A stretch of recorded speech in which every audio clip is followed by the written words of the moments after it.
Assalamualaikum warahmatullahi wabarakatuh. Sugeng Rawuh, sahabat kisah mistik. Malam ini, kita akan menyelami sebuah kisah kelam tentang warisan gelap yang tersembunyi di balik damainya Desa Karangjati. Cerita ini penuh misteri, nuansa Jawa yang kental, dan kekuatan hitam yang diwariskan turun-temurun ilmu santet.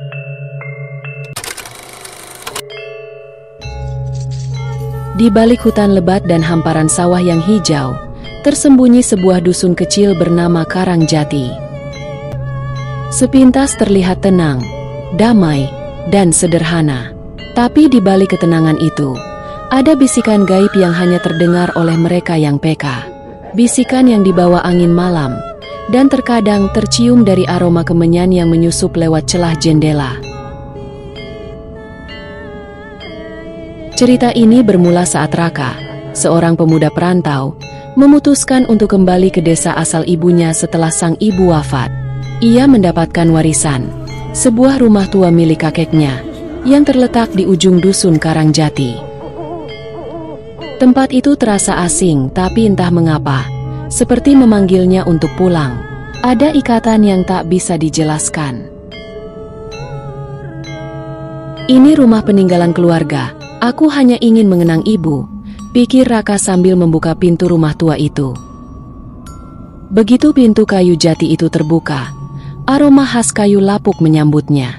Lembab, dingin, dan seolah membawa kenangan dari masa lalu.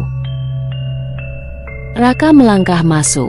Suasana rumah itu sunyi, tapi jelas terasa seperti ada yang mengawasi dari balik bayangan. Malam pertama di Karangjati. Ayam tiba-tiba berkokok pukul 1 dini hari. Raka terbangun. Jantungnya berdetak lebih cepat. Kenapa ayam berkokok jam segini? Gumamnya. Bingung. Lalu terdengar suara dari arah dapur. Kling. Suara sendok jatuh ke lantai. Dengan ragu, Raka berjalan menuju dapur. Dan benar saja, ada sendok tergeletak di lantai. Siapa yang naruh ini? Tadi sore masih dirak, bisiknya, merinding. Keesokan paginya, Raka pergi ke warung di dekat musola. Di sana, ia mendengar bisik-bisik warga yang duduk ngopi. Omah kakek ne Raka kae bekas wong pinter. Wong pinter opo wong peteng? Yo kui santet, kakek ne Raka kui sakti, tapi angker. Raka hanya terdiam. Nama kakeknya memang jarang disebut, tapi selalu diiringi bisikan dan pandangan takut.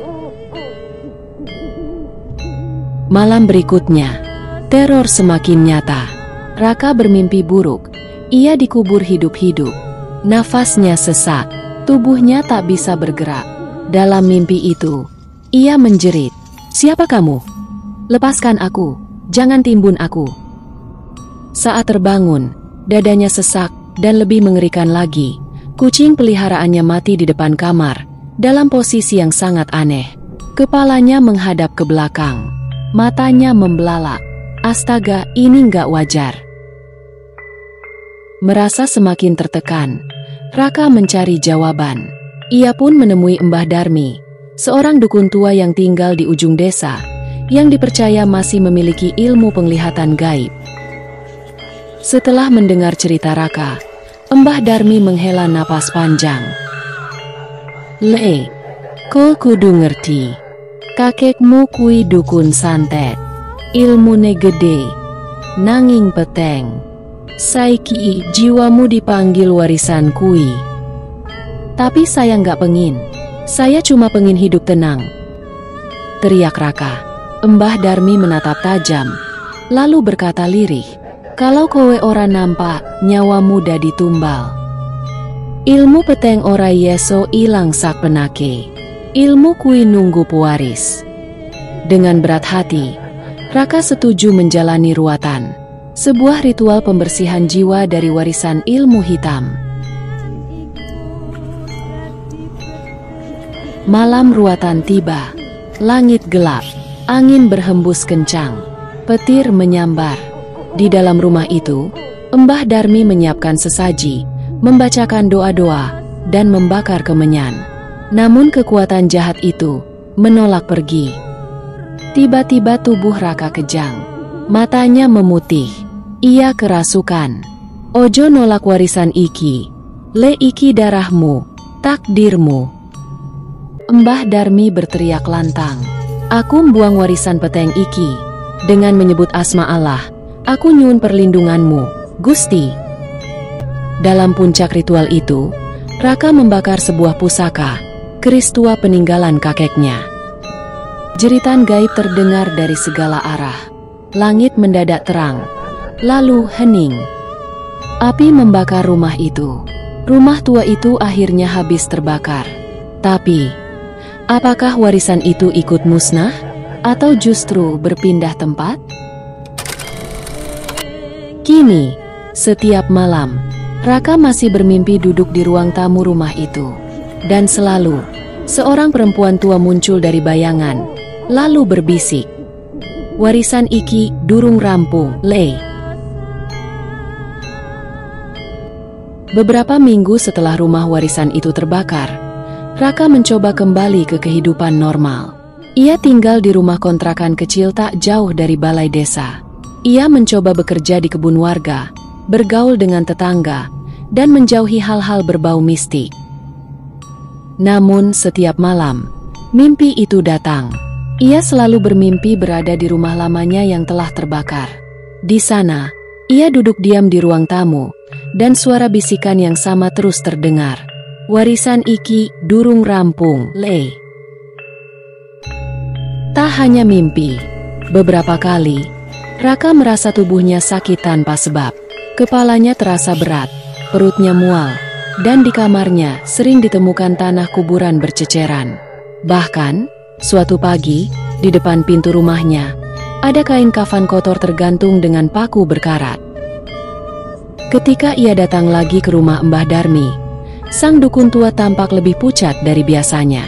Mbah Darmi berkata, Le, aku wis nglawan sakuatku, tapi ternyata warisan kui wis kejiret karo jin sepuh. Kui dudu ilmu kakekmu maning, tapi entitas luih peteng. Raka terdiam. Apa maksudnya, Mbah? Mbah Darmi menghela napas panjang, lalu berkata, ilmu santet kakekmu dudu mung piwulang, tapi perjanjian. Kakekmu ora mung nyembah ilmu peteng tapi nyawiji karo jin pelindung. Seng saiki ngoyak awakmu. Dheweke kepengin awakmu dadi wadah anyar. Raka gemetar. Ternyata, perjanjian itu belum selesai. Dan sekarang, giliran dia yang ditagih. Di malam Jumat Kliwon berikutnya, Raka bermimpi buruk. Dalam mimpinya, ia berada di sebuah pemakaman tua yang tidak dikenalnya. Langit gelap, kabut tebal, dan dari balik nisan-nisan, muncul bayangan lelaki tua berbaju hitam dengan mata merah menyala. Raka, awakmu kudu neruske, iki takdirmu. Ojo mbuang warisanku. Raka menjerit, dan saat terbangun, ia mendapati darah menetes dari telinganya. Ketika Raka memeriksakan diri ke puskesmas, hasilnya nihil. Dokter berkata ia sehat, namun tubuhnya lemah. Dan malam demi malam suara-suara semakin sering terdengar.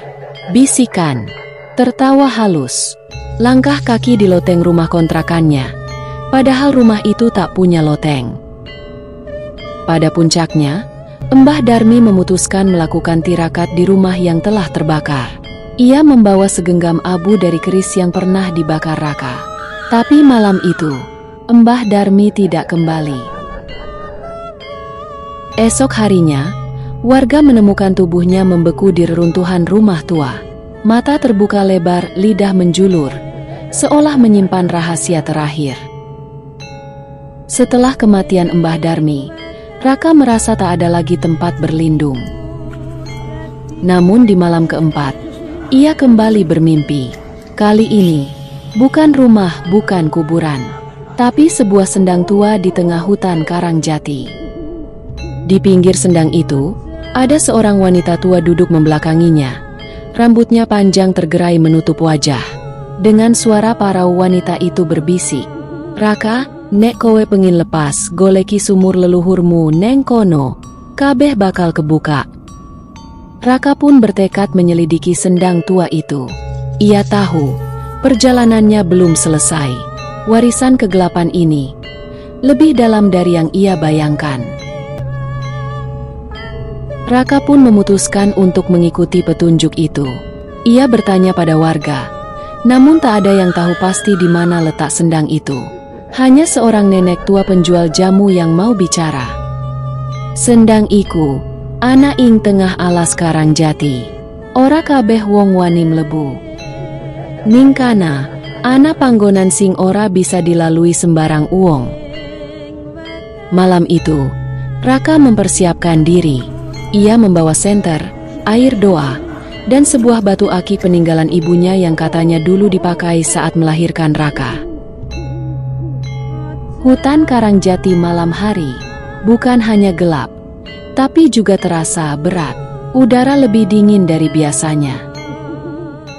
Semak-semak seperti berbisik. Bayangan pohon menari pelan di antara kabut tipis. Tiba-tiba, seekor ular besar melintas perlahan di depan Raka.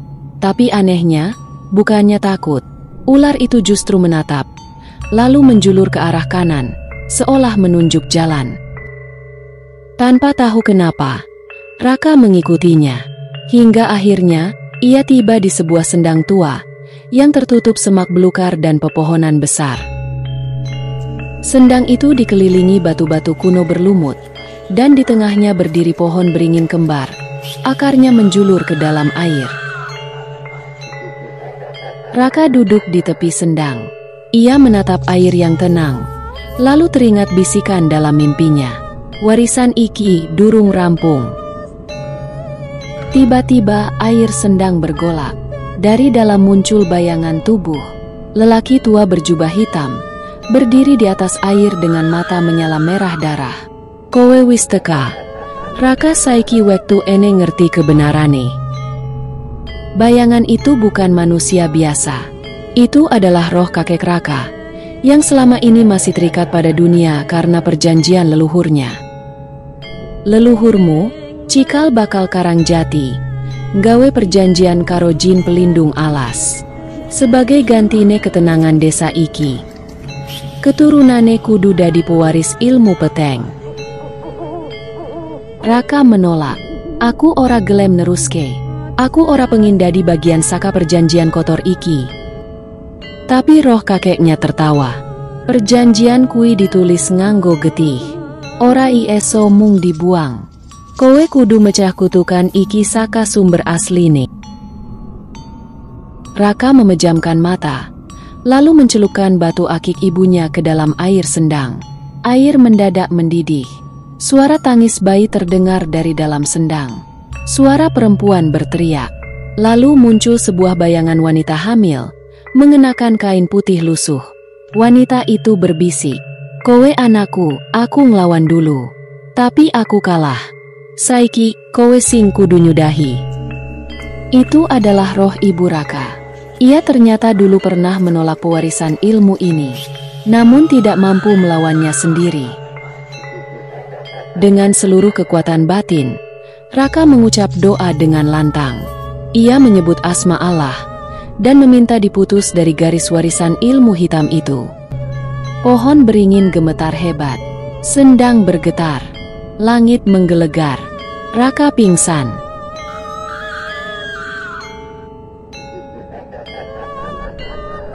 Keesokan harinya, warga menemukan Raka terbaring di tepi sendang. Namun tubuhnya bersih, wajahnya tenang. Sejak malam itu, dusun Karangjati tak lagi diganggu suara aneh. Ayam tidak lagi berkokok di jam 1 dini hari, dan rumah-rumah yang dulu terlihat suram kini terasa lebih cerah. Namun, setiap malam Jumat Kliwon, di pinggir sendang itu, warga kadang masih melihat sosok perempuan duduk membelakangi, rambut panjang, menatap air dengan mata kosong. Mereka percaya, kutukan itu belum sepenuhnya hilang, hanya tertidur untuk sementara. Setelah kejadian di sendang tua itu, Raka memutuskan meninggalkan Karangjati. ia pindah ke kota kecil di pinggiran Jawa Tengah, mencoba memulai hidup baru. Namun, setiap kali menutup mata, ia masih bisa merasakan dinginnya air sendang dan tatapan mata sosok wanita tua berambut panjang yang duduk di pinggirnya.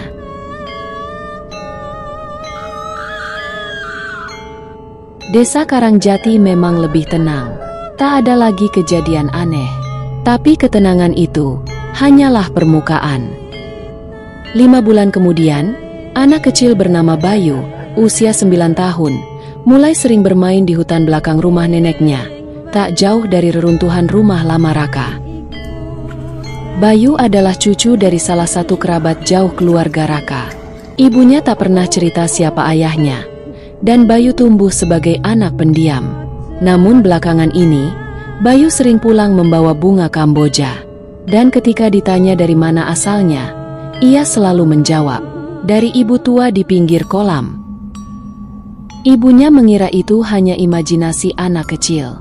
Sampai suatu malam, Bayu mengigau keras. "Jangan buang bunga ini," ibu bilang. "Aku penjaganya sekarang." Di sisi lain, warga Karangjati mulai merasa ada yang aneh. Seekor kambing ditemukan mati dengan luka seperti cakaran di lehernya. Pohon pisang tumbuh melingkar tak biasa, dan suara tangisan bayi terdengar dari arah sendang tua saat malam Jumat Kliwon. Seorang warga, Pak Rusdi, nekat mendatangi sendang. Ia ingin memastikan tempat itu aman. Namun begitu sampai sana, ia melihat hal yang membuatnya merinding. Sebuah ayunan bambu tergantung dari akar beringin, dan Bayu duduk di atasnya. Matanya kosong, mulutnya komat kamit, seolah mengucap doa dalam bahasa yang bukan Jawa, bukan pula Arab. Saat Pak Rusdi mendekat, Bayu menoleh dan berkata, "Kowe dudu bagian saka warisan iki, Melayu sak durunge telat." Pak Rusdi lari tunggang langgang. Berita tentang Bayu pun sampai ke telinga Raka. Meski sudah jauh, ia merasa terpanggil kembali. Raka pun kembali ke Karangjati. Tapi ketika menemui Bayu, anak itu hanya tersenyum tipis dan berkata, "Om Raka, ibu di sendang nitip salam," katanya. "Terima kasih sudah bangunkan aku." Raka terkejut. "Kau lihat ibu di sendang?" Bayu mengangguk. "Dia bukan ibumu, dia penjaga. Dan sekarang, aku yang jaga sendang itu. Tapi nanti, waktunya datang lagi. Mungkin kamu harus kembali." Malam harinya, Raka memimpikan sendang itu lagi. Tapi kali ini, ia tidak sendiri. Di belakangnya berdiri puluhan sosok bayangan, tak berwajah. Dan dari dalam air sendang, muncul tangan-tangan hitam, membawa keris, kain kafan, dan bunga-bunga pemanggil arwah. Seseorang berbisik, "Penjaga baru wis teka." Tapi segel lawas mulai rapuh. "Awas, Raka, kui durung rampung." Karangjati mungkin terlihat tenang. Tapi kini, sendang itu punya penjaga baru. Seorang bocah 9 tahun yang tak tahu apa-apa. Dan sebuah roh tua yang belum selesai menagih bagian dari perjanjian lama. Pertanyaannya sekarang, apakah Bayu akan menjadi korban berikutnya?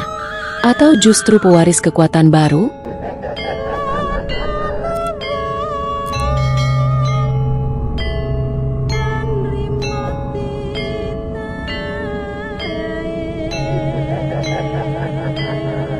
Demikianlah sahabat kisah mistik.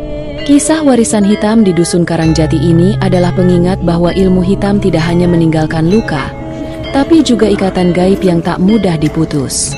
Karangjati mungkin terlihat tenang di siang hari, tapi malam hari membawa cerita yang tak pernah selesai.